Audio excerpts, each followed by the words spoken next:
Halo siswa-siswi kami kelas 11. Bapak harap kalian sehat semuanya di masa pandemi ini. Hari ini kita akan belajar daring dengan topik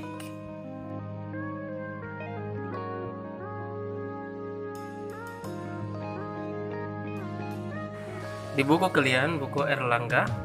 Yang pertama kita bahas itu adalah tentang torsi dan momen inersia. Yang pertama adalah torsi. Apa itu torsi? Torsi adalah ukuran kekuatan gaya yang dapat menyebabkan objek berputar di sekitar sumbu. Jadi torsi dirumuskan sebagai berikut. F adalah gaya, L adalah lengan gaya, dan R itu adalah jarak poros dengan titik tangkap gaya. Contoh pengaplikasiannya dalam kehidupan sehari-hari adalah contohnya adalah gagang pintu ya. Nah, yang saya tunjukkan ini adalah porosnya. Kemudian saya berikan gaya. Yang dekat dengan poros itu akan menghasilkan momen gaya yang kecil. Sedangkan kalau dia semakin jauh dari poros, dia akan menghasilkan momen gaya yang besar nilainya.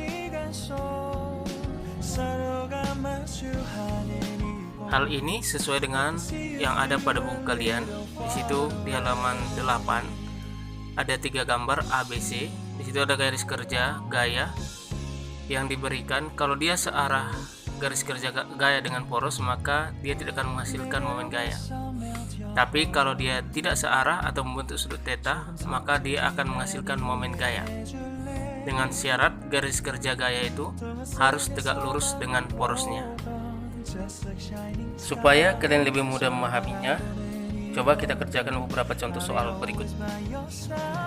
Jadi momen gaya itu adalah besaran vektor ya. Jadi besaran vektor itu adalah besaran yang memiliki nilai dan arah. Untuk momen gaya yang arahnya berlawanan putaran jarum jam itu tandanya positif. Kalau dia searah putaran jarum jam itu adalah tandanya negatif ya. Jadi saya di sini memberikan 3 contoh ya. Ada 3 contoh soal. Kita akan kerjakan dengan cepat. Yang ini ada sebuah batang yang panjangnya 4 meter. Kemudian dikasih gaya sebesar 10 Newton.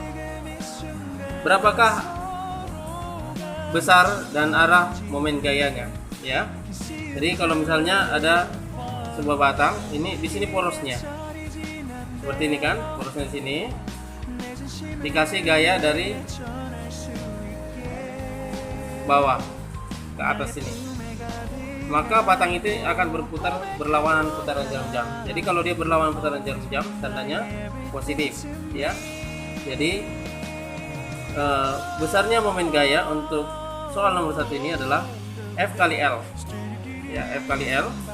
Maka F nya 10 Newton dan L nya 4 meter, sehingga besar momen gayanya 40 Newton meter. Yang kedua, ini membentuk sudut sebesar 30 derajat. Dikasih gaya sebesar 20 Newton, maka kecenderungan gerakan benda ini adalah putarannya adalah ketika dikasih gaya ke sana sebesar 40 Newton, maka dia akan berputar berlawanan putaran jarum jam.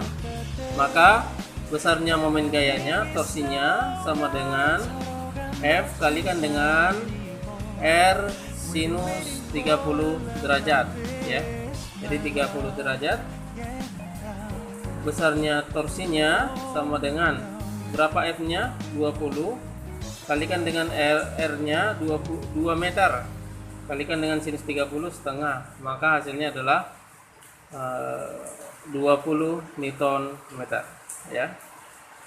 Itu dia. Untuk yang terakhir di sini ada porosnya.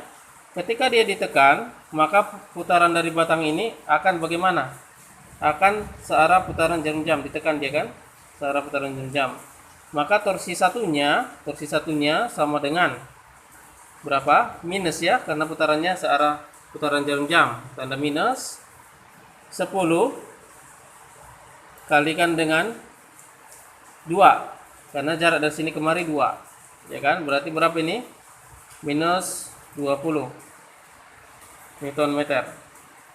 Yang kedua, ini torsi 2-nya sama dengan ini kan F-nya 20 Newton, berarti 20 kalikan dengan jarak antara gaya ini dengan poros ini adalah sebesar 4 meter dikalikan dengan 4. Maka hasilnya adalah 80 Newton meter. Ditanya di soal ini adalah tentukan besar dan arah momen gaya pada gambar berikut ini. Seperti pada soal nomor 3 ini, besarnya adalah ini